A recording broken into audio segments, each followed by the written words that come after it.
Dude, I give you credit for stopping at that one taco that you're posting about the other day. It was so good, that taco. It looked good, man. Those It, taco rings are the truth. All they are is like all it is crescent rolls, unrolled, and so not rolled up, and then the beef put on and the cheese put on, and you bake it like that. You put a crescent roll, or you put like a thing of 8 crescent rolls on the bottom, and a thing of 8 crescent rolls on top of the beef and the cheese, and you just bake it.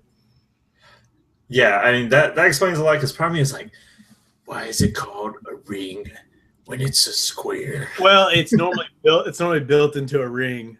Oh, okay. People build it into a ring, but we just do it. I'm too lazy.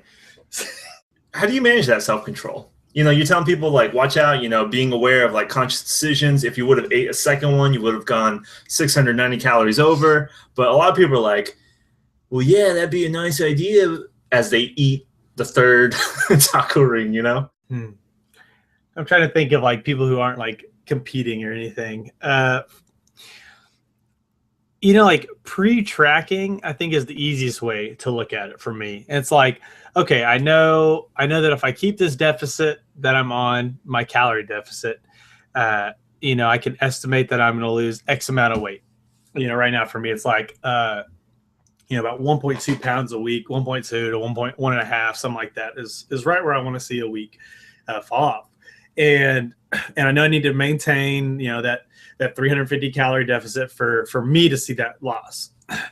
And so I just look at it like pretty much like that. Like if I'm not maintaining that deficit, for me, it's good to have consistent days. Some people can be cool with like having the deficit one day and then, going back and forth, having a more severe deficit. For me, I like the consistency of it. So pre-tracking my food. So before I ate or I eat most of the things I eat, I always look what it's going to cost against my macros. So I don't just dive into something I want right then, because I could have found out that, hey, if I just had eaten half the serving size, I probably could have allotted a little bit more for dinner, or I could have had something else I wanted later on.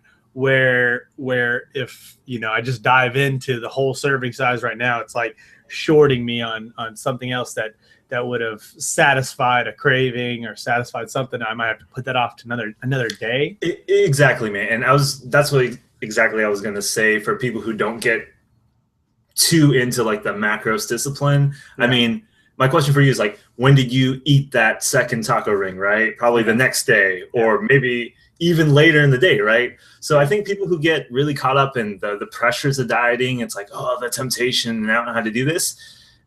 If you completely cut something out, I know you're not an advocate of this, and like you eat what you want, right? Mm-hmm. Completely removing out of your diet when it's the stuff that you love, that's no way to live, right? Mm-hmm. It's reminding yourself that, okay, not now, take a bit of a delay and enjoy it at this period of time in the future. Yeah, when it serves your purposes, when it fits your goals, don't let a momentary weakness destroy your long-term progress. So, it can easily, one little mistake here can make for, I think Dick Towns puts it the best. I think he calls them missteps. So you don't feel like you're making this mistake. It's more or less you just taking one wrong step, and the quicker you can get back on your right path, the better you'll be for it. So learning to correct those missteps quickly is where you'll begin to see the process take hold and start seeing like the weight loss, the fat loss, or whatever you're trying to obtain.